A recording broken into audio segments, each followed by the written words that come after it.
As I'm reading in one of the Gospels in the Bible, John 1 has a really good little example that the Holy Spirit pointed out to me. And it is whenever, I think Philip came and Nathaniel. Philip and Nathaniel, which became disciples, I believe, came to meet Jesus because Philip saw Jesus first, not the very first person, but before Nathaniel did, and he was like, come on, Nathaniel, come on, let's go see the Messiah. And so they're going to go meet Jesus. This is right after he got called out of the wilderness, and there's John and Peter and Simon, and he says, as they approached, Jesus said, now here's a genuine son of Israel, a son of complete integrity. How do you know that about me? Nathanael asked. Jesus replied, I could see you under the fig tree before Philip found you. Then Nathanael exclaimed, Rabbi, which means teacher, you are the Son of God, the King of Israel. Jesus asked him, do you believe this just because I told you I'd seen you under the fig tree? You will see greater things than this.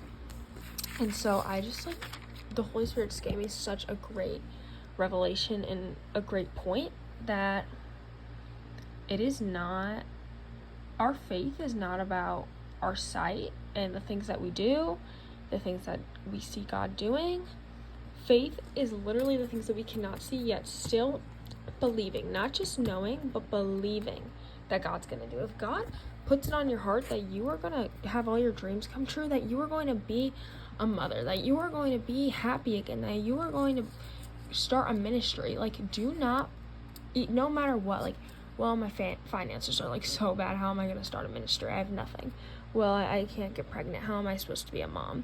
How am I going to get married whenever I don't even know how to love? Just all these things and all these problems that the world gives us, that we need to have true faith that the creator of the universe is telling us this. Why wouldn't he do it? Why would he send his one and only son if he didn't plan on doing it? It says it a lot in Psalms that the Lord keeps his promises. He did it back then, and it also says in Proverbs, I think, that the Lord is the same Lord that he was yesterday, today, and he will be tomorrow. And so ask yourself, do you love God? Do you believe in God? Do you pray to God because of the blessings he's done already? Because he's doing good things?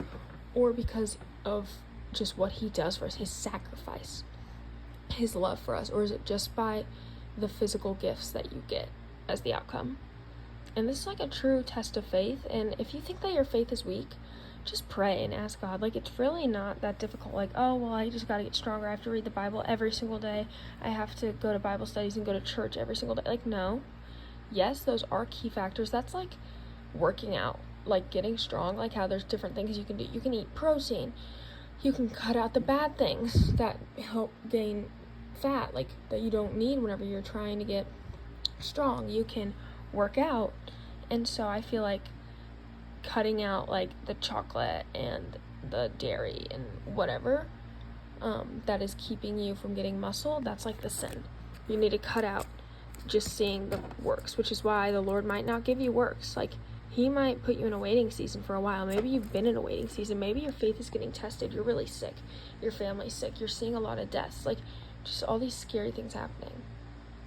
Stay strong. It says stand firm in your faith. And so I just think it's so important that we stand firm, truly. Because what else is our working out? Part of getting the muscle is reading the word and surrounding ourselves with people who help encourage us, a good group of friends, and going to church and listening to worship music. It is all these things.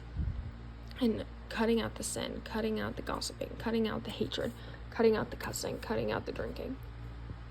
All of this helps us get our protein into having our faith in God. So just remember that. God bless you all.